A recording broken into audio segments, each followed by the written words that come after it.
The polar bear is a free agent. Where will he land? We're going to look at the top 5 spots here on the Baseball Banter Broadcast.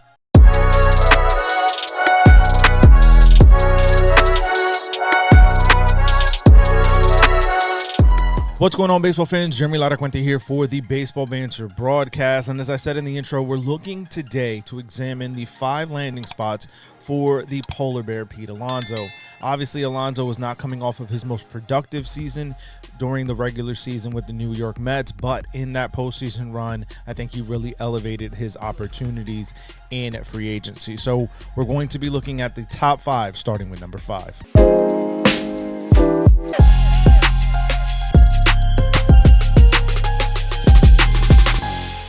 And the 5th team on my list is that of the New York Yankees. Right now, there is a vacancy in the Bronx at that first base position, and the Yankees have already been rumored to be in contact with his agent, Scott Boras, on a potential meeting with the superstar first baseman. I think that when you think about what Pete Alonso could be in the Yankees lineup, obviously, it lends itself to believing a huge power threat when you think about the 3 right-handed hitting monster that the Yankees lineup could be with Judge, Alonso, and Stanton. There's no doubt for New York, it is a position that has kind of had a lot of tumultuous nature over the past couple of seasons. But when you look at what Alonso could be, this is an everyday presence in that lineup, something the Yankees could desperately use.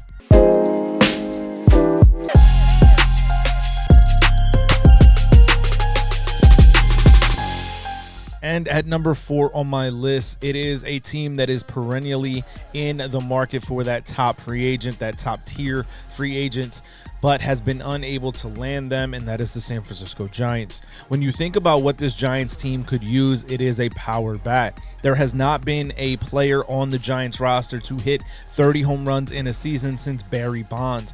And being able to plug in a guy like Pete Alonso, you could absolutely see where that power factor could be a big part in that ballpark. Pete Alonso has the type of prolific power that you could hit out of any ballpark. There's that old adage and cliche about he could hit the ball out of Yellowstone, but when it comes to Pete Alonso, that truly is a fact.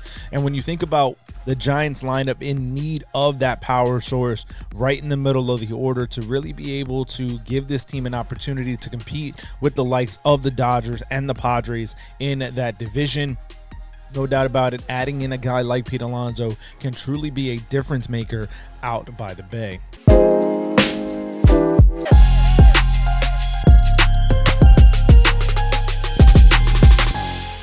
Now, the 3rd team on my list is another perennial sweepstakes of the offseason superstar variety team, and that is the San Diego Padres.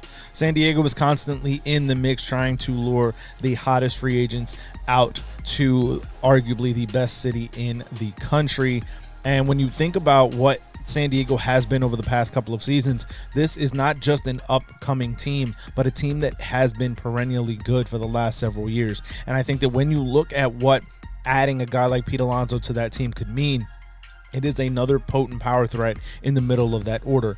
Obviously, when you have a guy like Pete Alonso, it is going to be someone that you feature prominently in the middle of your order. You surround him with guys like Manny Machado, Fernando Tatis Jr., Luis Arraez, amongst all of the other burgeoning superstars in that lineup, guys like Jackson Merrill, who could potentially be the Rookie of the Year in 2024. There's no doubt that a guy like Pete Alonso in that lineup makes it even scarier, especially when you consider the threat and the thorn in the side that the Padres have been to teams in the West, most notably the Dodgers. Adding a guy like Pete Alonso really now adds to the punch and the back and forth battle that the Padres and Dodgers are going to continue to have over the next coming several years. So being able to put a guy with 50 home run power potential in that lineup with all of the other talent that's already there makes the Padres an even more formidable threat. So do not sleep on the San Diego Padres in the Pete Alonso sweepstakes.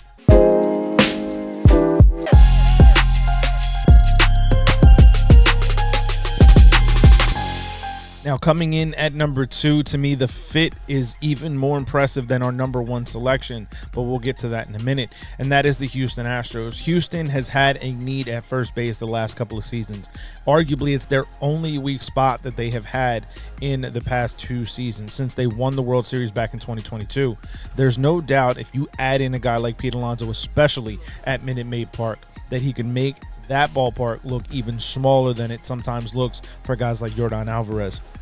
When you think about the potential of Yordan Alvarez and Pete Alonso hitting back-to-back in that Astros lineup with guys like Kyle Tucker hitting ahead of them and what they could fill out with the rest of that roster, no doubt this is a team that absolutely could be a even more dynamic threat than they already are.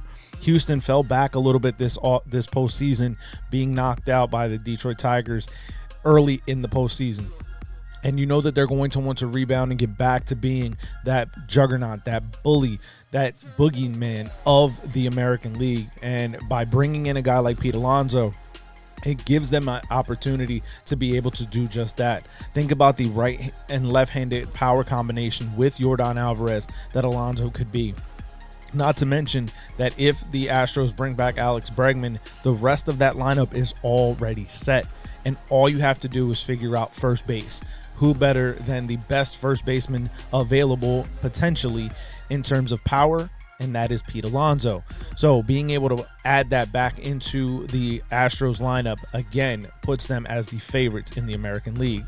So Pete Alonso is a solid fit, in my opinion, for the Houston Astros.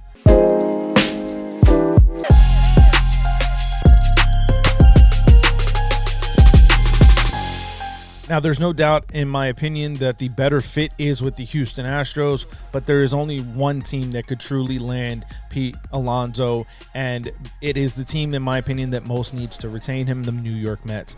When you think about what Pete Alonso has been for that franchise, he is the face of it at this point. He is the poster boy. Yes, you have talented stars like Francisco Lindor on the roster, Brandon Nimmo. You have guys that you're bringing up in homegrown new talent in Francisco Alvarez and Mark Vientos. But when you think about that team, you think about Pete Alonso. He has the absolute charisma that you would want from a guy playing for the New York Mets. The bravado, and he is a guy who fits in that lineup beautifully. When you think about what the Mets have been this year, yes, it was a down regular season for Pete Alonso, but that postseason run, the absolute career at bat against Devin Williams, being able to extend their postseason run. There's no doubt that a guy like Pete Alonso going back to New York really solidifies the Mets and himself and that legacy that they could form together, that bond that they can form together. The Mets are an up-and-coming team and obviously are heavily favored in the Juan Soto sweepstakes. So if you think about what Steve Cohen can do as the owner, financially he can support both of those players. Bringing back a guy like Pete Alonso solidifies and cements his legacy as a New York Met. And when you think about what this could mean for the franchise going forward, think about a lineup that features guys like Juan Soto, Francisco Lindor, Pete Alonso, that makes it even scarier of a threat. There's no doubt that Steve Cohen can afford to be able to bring back the polar bear. And I think that the best fit while being in Houston, I think the best in terms of legacy, in terms of feel, is for Pete Alonso to go back to the Mets. There's no doubt there's going to be quite a bit of suitors for the power hitting right-hander, but when it comes to the number 1 selection, in my opinion, it is going back to the New York Mets. But I want to hear from you, baseball fans. Let me know your thoughts, your feelings on where Polar Bear Pete lands in free agency. Let me know what your thoughts on his contract is going to look like. There's a lot of questions as to what the comp's going to be based on the Freddie Freeman contract, things of that nature. So let me know your thoughts on where he lands and what that contract looks like down in the comments below. Keep it locked in by hitting that subscribe button here on the Baseball Banter Broadcast as we continue to move forward with the top free agents and where they could potentially land. And we're going to bring even more content this offseason. So keep it locked in here by hitting that subscribe button. Make sure you follow me on all social media outlets, on X at banter_baseball. Everywhere else, it is Baseball Banter Broadcast. So once again, I want to thank you for tuning in, and I will catch you guys on the next video. Peace.